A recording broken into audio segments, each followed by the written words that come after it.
일체유심조를 먼저 깨닫는 게 굉장히 도움이 됩니다. 일체유심조라고 하는 건 좀 전에 얘기했듯이 우리가 이 세상의 어떤 그 표면적을 단적으로 탁 단위화시켜서 블록화시켜서 내가 기억을 하는 거예요. 그죠?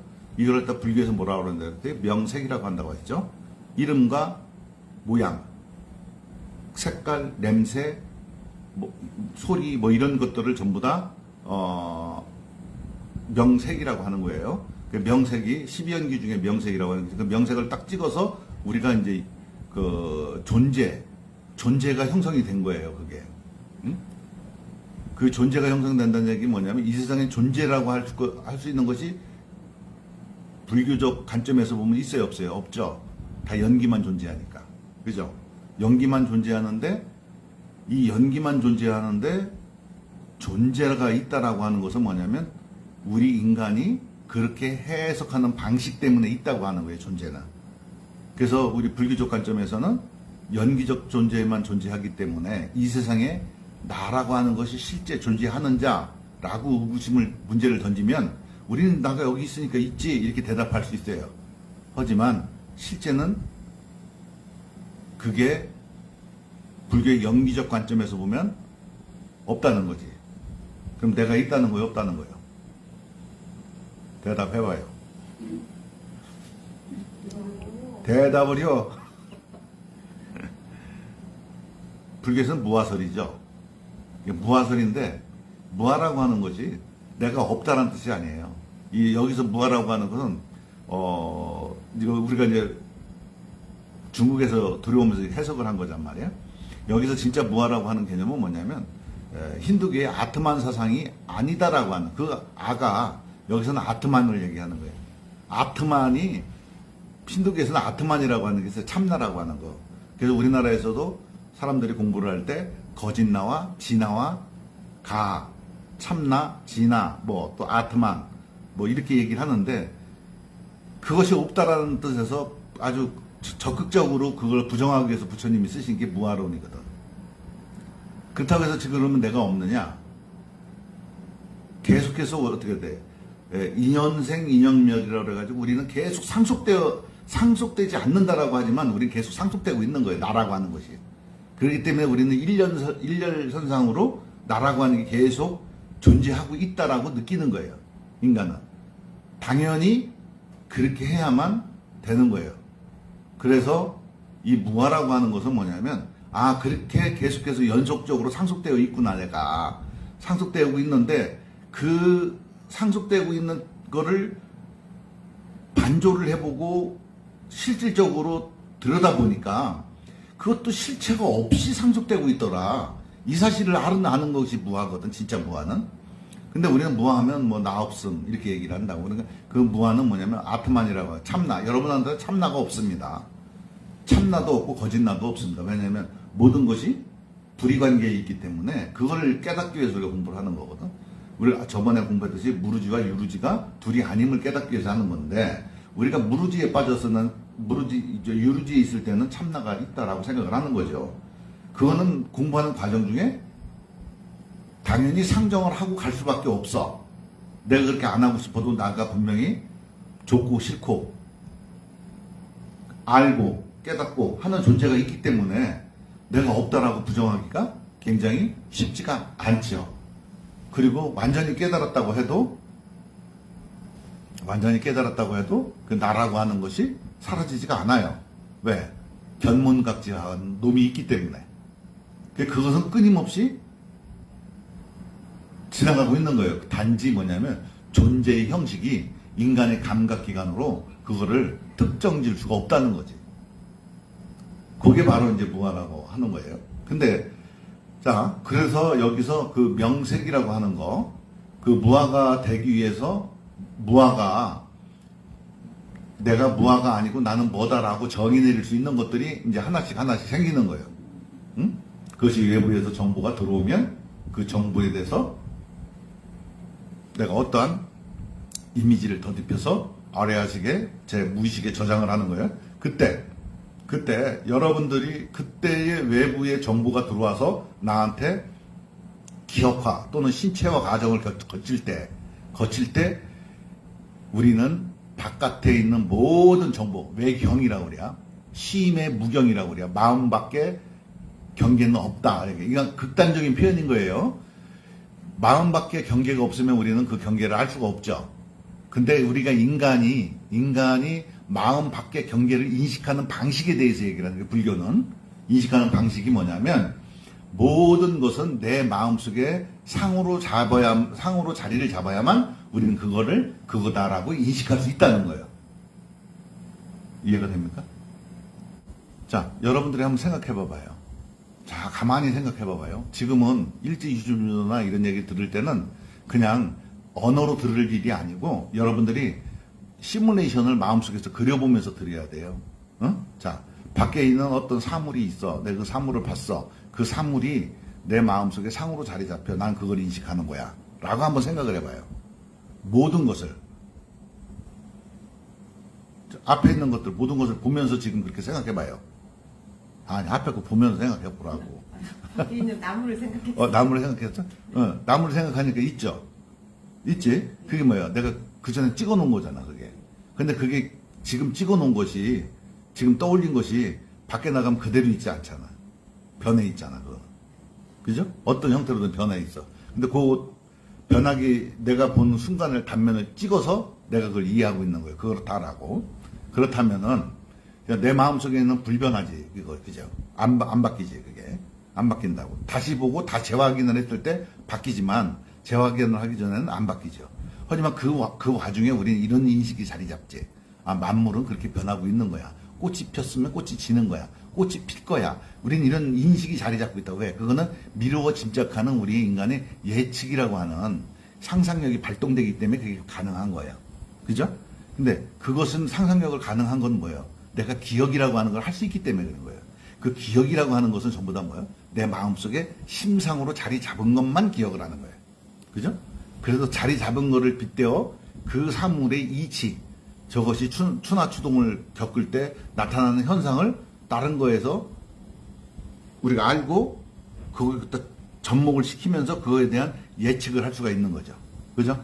그러니까 그거를 잘 생각을 해봐야 돼. 그래서 여러분들이 생각하고 하는 것은 왜 일체 유심조인지, 왜 일체 유심조라고 하는 건지를 먼저 깨달아야 돼. 통렬하게 깨달아야 돼, 이거를. 그걸 깨닫게 되면 어떤 일이 일어나느냐. 아, 이거는 이제 얘기를 하는 것보다 여러분들이 경험하는 게 사실 더 중요한데, 얘기를 하는 것은 그다지 여러분들이 잘 정립을 하면 혼란스럽지는 않을 수 있지만 제일 중요한 건 이거를 경험을 통해서 체득을 하는 게 제일 중요한 거거든. 근데 미리 이렇게 얘기를 해버리면 이게 체득하는데 방해가 될 수 있을 수도 있어요. 하지만 들어봐요. 하지만 봐봐. 여러분들이 만약에 일제유심주를 깨닫게 되면 어떤 현상이 일어나냐. 여러분들 생략적으로는 어떤 현상이 일어나야 되냐면 눈의 동공이 풀려야 돼. 그리고 사물이 느껴졌을 때 이렇게 사물을 이렇게 느끼거나 했을 때에 일제유심주를 깨닫기 전의 질감과 일제유심주를 깨닫고 난 질감이 달라져야 돼. 이게 안 달라진 사람이 일제유심주를 깨달았다고 얘기하면 그거는 순 거짓말이야. 응? 그건 순 거짓말이야. 왜냐하면 진짜 일제유심주를 깨닫게 되면 이 사물의 질감이라든가 각종 내가 지금 현재 이 현상, 이 공간, 이 느낌, 모든 것이 사실은 전혀 예전과 다르게 느껴져야 돼. 자, 요거는 이제 얘기해도 사실은 도착 안 해보면 몰라. 모르니까 그냥 그렇다 치고. 그래서 여러분들이 지금 생각할 건 뭐냐면, 여러분들이 일제유심주를 깨닫기 전까지는 계속해서 일제유심주에 대해서만 계속 설명을 할 거예요. 자, 일제유심주가 어떻게 형성이 되느냐. 부처님께서는 이 세상을 오운만 존재한다고 그랬어요. 오운이 뭐냐면 법이요, 법. 법이 존재하는 거예요. 그래서 계속해서 영원 불멸하게 존재하는 게 뭐냐면 오운이에요, 오운. 그 법이라고 하는 거예요, 법. 인간은 그것도 인간 위주로 설명을 한 거예요. 인간이 없다면 법은 그냥 돌아가죠. 근데 우리는 내가 확인하지 않으면 어떻게 그걸 증명할 수가 없잖아요. 그죠? 내가 확인을 해야 증명이 되는 거잖아. 그러니까 어디까지나 모든 것은 인간 위주로 해석을 했다는 얘기예요. 그걸 이제 전제로 해서 이게 사물을 바라보고 뭐를 바라보고 했을 때 오운이라고 하는 게 뭐냐면 색수상 행식 5가지를 얘기하는 거예요. 들어봤어요? 들어봤어요? 어렵네. 자, 이제 이걸 여러분들이 기억을 해줘요. 부처님께서는 이 세상을 어떻게 인식을 했냐면 오운밖에 없다고 하는 거예요. 그 오운밖에 없다고 하는 것이 뭐냐면 일체유심조를 대변하는 거예요. 응? 일체유심조를. 이 세상엔 별의별 게 많잖아, 그죠? 별의별 게 많은데 오운을 통해서 내 안에 식으로 자리 잡지 않는 것은 우리는 알지 못한다는 거예요. 응? 우리가 지금 아프리카라고 하는 거를 알잖아, 그죠?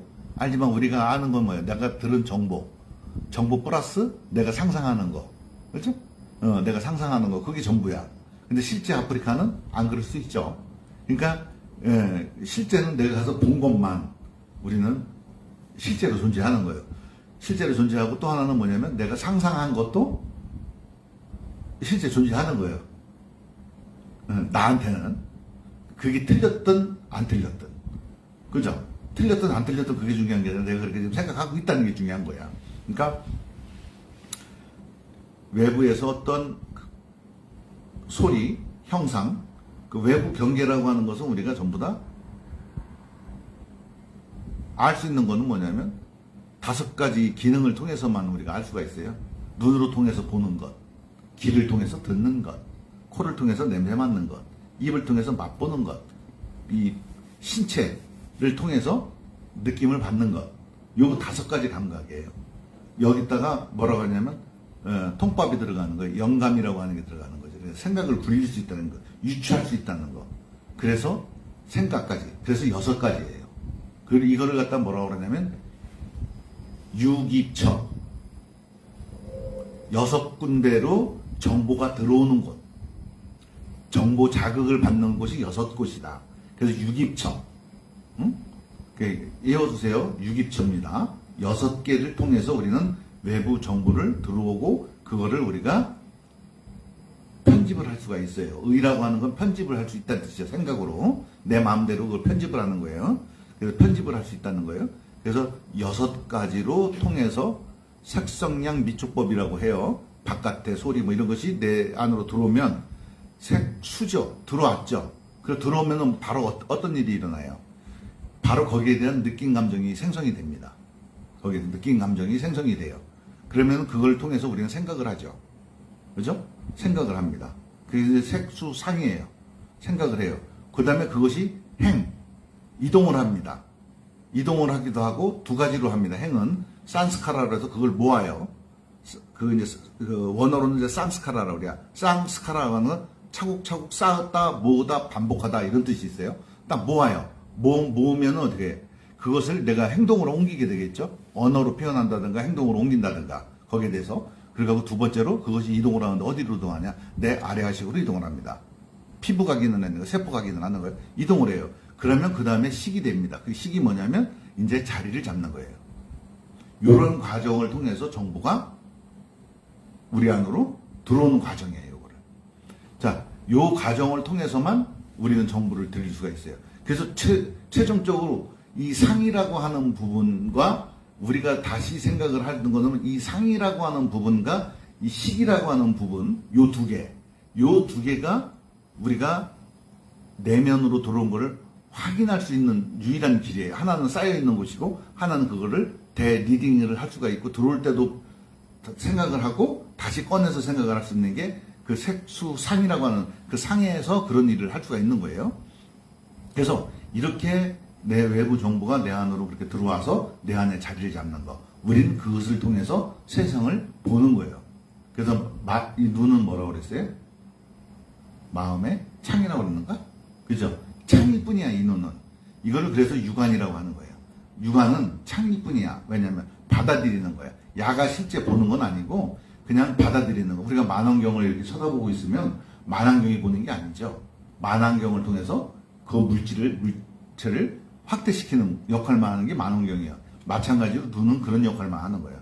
눈으로 보는 게 아니라 그 정보를 수집하는 데만 눈이 사용되는 거예요. 그러니까 우리가 이 안경을 쓰는 게 뭐예요? 수집을 잘하려고 하는 거냐. 눈이 좀 약간 안 좋으니까.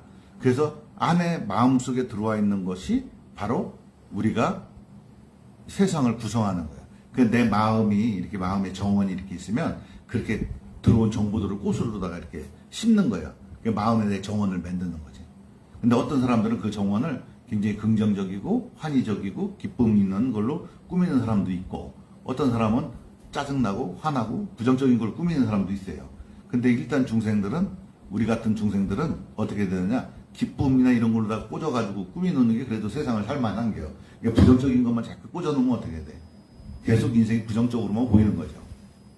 응? 일단은 1차는 긍정적인 걸 꽂아놓는 게 1차. 2차는 뭐냐면 그 긍정적으로 있고 부정적인 것과 있는 것들이 동시에 다 없애버리는 거. 그러니까 업장소멸이라고 하는 거예요. 그게 이제 2차로 이루어져야 되는 거예요. 그러니까 1차는 긍정적인 걸 쌓아놓는 게 1차. 2차는 다 없애는 게 2차. 이렇게 되는 거예요. 그러니까 여러분들이 지금 일체유심주라고 하는 걸 가만히 생각해보면 길거리 이렇게 지나가면서도 저 물건이, 저 꽃이, 저 나무가, 저 바위가, 저 물체들이 밖에 있어서 보이는 것이 아니라 내 마음속에 상으로 자리 잡아서 보이는 거구나 라고 한번 간혹가다 생각을 하면서, 산책을 하면서도, 걸으면서도, 이 보이는 모든 일체가 실제 밖에 있어서 그런 것이 아니라 내 마음속에 그려진 것만 내가 보는구나, 이거를 반복적으로 의식을 하면서 세상을 한번 바라보라는 얘기예요. 응? 그냥 또 여기서 공부하고 밖에 나가면 그냥 싹 잊어먹고서는 그냥 이렇게 하는 것도 괜찮아. 매우 좋아. 매우 좋은데, 그렇게 하면서 좀 일찍 깨달으면서 공부를 하면 훨씬 더 부드럽지. 그 아는 사람하고 모르는 사람하고 차이가 커요. 겉으로 드러나는 차이는 없어. 그 사람의 내면이 얼마나 고요하냐, 얼마나 괴롭지가 않으냐, 이것이 척도가 되는 거지. 그건 또 주관적인 척도요. 그죠? 주관적인 척도이기 때문에 우리가 그런 걸 자꾸 반복적으로 생각을 해서, 세상이 이렇게 구성되어져 있구나, 이렇게 만들어졌고 나는 이렇게 인식하고 있구나 라고 하는 것을 알아볼 필요가 있다는 거지. 그런 거가 진짜 수행인 거예요. ESP 능력을 보이고 하늘을 날아다니고 깨달음 없겠다, 이런 거는 거시적으로다가 우리가 목표로 삼은 거잖아. 내 모든 괴로움을 극복하겠다, 또 어떤 분들은 깨달아 봐야 되겠다, 이건 거시적인 목표고, 실질적인 실천적 단계에서는 그런 걸 자꾸 개입하면 안 되는 거예요. 실천적인 어떤 단계에서는 뭐냐면 내 앞에 내 현상이 무조건 일어나야 되는 거예요. 그게 안 일어나고는 맨날 저 깨달음만 추구하고 이상한 것만 추구하고 하면은 우리가 뭐라 그러냐면 다꽝이라 그래요. 그걸 뭐라냐, 다꽝이다 이거예요. 어? 다꽝 들어봤어요? 다꽝이다 이거예요. 응? 김밥 들어가면 다꽝이 있잖아. 그 다꽝이야. 다꽝. 가만히 생각해봐. 모든 사람들이 자꾸 그 깨달음에만 천착돼가지고 그냥 깨달음만 추구하고, 그냥 괴로움을 없앤다고 하면서도 그냥 깨달음만 추구하고, 형이상학적이만 추구하고, 이렇게 하면 뭔 소용이 있냐고. 실질적으로 지금 내가 지금 그런 상태가 하나하나 점차 계단을 밟아서 그러한 상태로 나가는 게 되게 중요한 거지. 그죠? 그래서 여러분들이 이제 반복적으로 여러분들이 일체유심주를 깨달을 때까지 여러분들을 멱살을 끄잡고 일체유심주를 다 깨닫도록 해드리겠습니다. 일체유심주를 깨달아야만 거기가 공부가 시작입니다. 일체유심주도 못 깨닫고 공부한답시고 댕기는 거, 그것도 매우 중요합니다. 안 하는 것보다 하는 게 낫습니다. 안 하는 것보다 하는 게 낫지만 적어도 일체유심주를 깨달으면 그때부터 이런 거구나 라고 알 수가 있어요. 근데 그것 깨달으면 또 사람들이 또 또라이들이 나타나기 시작합니다. 내가 진짜 깨달았다. 이렇게 좀 헛소리를 하고 또 자기가 진짜 다 깨달은 것처럼 생각하는 사람들도 있어요. 그거는 시작이다. 세오살이 옛날에 왜 깨달았으면 스님이 이제 공부 시작이다 이라고 했잖아. 그치? 그게 엄청 속았잖아. 우리 세오살이. 껐떡하면은 스님이 그게 깨닫고 나면 이제 진짜 공부 시작이다는 거 진짜인 줄 알지? 조금 더 딴 거 깨달아. 그러면 또 이제 진짜 공부 시작이다. 상당한 시간을 그렇게 했지, 그지? 제가 말다 속는 거요. 그때는 그게 맞았고 이때는 이게 맞는 거예요. 응? 그게 다 도에서 나온 소리야. 아, 스님 옛날에 이렇게 말씀하셨잖아요. 그때는 그렇게 해갖고 알아들어야 되니까. 그지? 근데 지금은 똑같은 언어로도 하면은 안 되지. 저 스님은 일관성이 없어. 이렇게 생각하는 사람도 있을 수 있어. 왜 이랬다, 말을 이랬다 저랬다 하지? 이렇게. 그건 뭐 어쩔 수 없는 거잖아. 그죠? 스님은 왜 저 사람한테는 저렇게 하고 나한테는 이런 얘기 하지? 이런 얘기를 할 수도 있어. 그래서 공부를 이걸 소참법회라고 하는 거예요. 예, 소참법회. 왜냐면 공부가 4-5명 이상 넘어가면 안 돼야. 왜 안 되냐면 그러면 이제 상당법문이라고 하는 걸 해야 되는 거예요. 주제를 내가 정하고 내가 얘기하는 거예요. 소참법회나 서너 명이 앉아서 공부하는 건 뭐냐면 내가 주제가 아니야. 뭐가 주제냐면 여러분들이 겪는 지금 현상, 질문하는 것이 주제야. 그래서 이 도를 수행하는 사람들은 여러 사람이 있는데도 도를 못하는 거예요. 대중적으로 못하는 거예요. 왜냐하면 상당법문만 해야 되거든. 내가 주제만 정해갖고 내가 설명을 해주거든. 근데 이 소참법회라고 하는 건 뭐냐면 그냥 아무 때나 스님 내가 지금 이걸 느꼈는데 이거 어떻게 이게 뭡니까? 스님 이런 거를 지금 이런 현상을 겪었습니다. 이게 뭐예요? 이렇게 물어보는 거. 그때 스님이 거기서 그건 이거고 A, B, C, D는 이런 거야 라고 알려주는 것이 이제 소참법회예요. 진짜 도는 소참법회에서 많이 깨지는 겁니다. 여러분들이 책을 읽든 법문을 어떤 걸 듣든 거기서 깨달아지는 것도 있겠지만 실제는 왜 저렇게 그렇지? 내가 깨달았지만 왜 이게 이런 현상이 일어났지? 라고 묻는 것은 소참법회. 여러분들이 질문을 하는 거지. 스님 이게 뭐예요? 이렇게. 그때 여러분들한테 그걸 알려드릴 수가 있는 거예요. 그래서 그런 내용들을 잘 하시고 일체유심조를 깨닫기를 이제 목표로 하는 겁니다. 자, 그랬을 때 나타나는 현상, 그걸 한번 여러분들이 이제 아까 얘기했어요. 한 가지만 얘기했으니까 나머지는 여러분들이 직접 경험을 해서 느껴보세요. 이 경험은 내가 여러분들한테 드리는 게 아니에요. 여러분들이 이미 갖고 있는 경험을 되살리는 거예요. 그런 거를 볼 수 있는 이 지혜의 눈을 밝히는 거예요. 그것은 이미 있는 거거든. 모든 것이 내 안에 있는 거든. 삼계가 뭐냐면 욕계, 색계, 무색계를 삼계라고 그래요. 욕계, 색계, 무색계는 혼기에서 일어난다고 하는 거거든. 그 혼 앞에서 막 일어나는 거예요. 그러니까 어떨 때는 욕계의 마음이 일어나기도 하고, 어떨 때는 무색계의 마음이 일어나기도 하고, 사람이라고 하는 것이 그래요. 어떨 때는 무색계 이상의 마음, 완전한 깨달은 마음, 인의와 조작이 뚝 끊어진 상태를 완전한 깨달음이라고 하는데 그걸 니르바나라고 그래요. 니르바나를 우리가 또 다른 말로 뭐라고 표현하냐면 무의라고 표현할 수가 있는 거예요. 함이 없다. 니르바나는 인의와 조작이 끊어진 자리야. 불 꺼진 자리. 예? 니르바나, 열반. 이 자리는 뭐냐면 인의와 조작이 끊인 자리. 그러니까 무의지, 무의. 그죠? 무의가, 열반을 무의라고 표현하는 거예요. 그래서 모든 것이 끊어진 자리. 그 자리. 그거는 이미 여러분들이나 나나 이 세상 어떤 사람한테도 공이 주어진 기능이 있어요. 근데 단지 그것을 사용하지 못하는 거고 여러분들은 지금 그 기능을 꺼내서 쓰기 위해서 이렇게 공부를 하는 거예요. 그래서 그 기능을 제대로 꺼내서 쓰려면 그 가는 단계로 일단 절상이 먼저 돼야 되고 두 번째가 일체유심조를 깨달아야 돼요.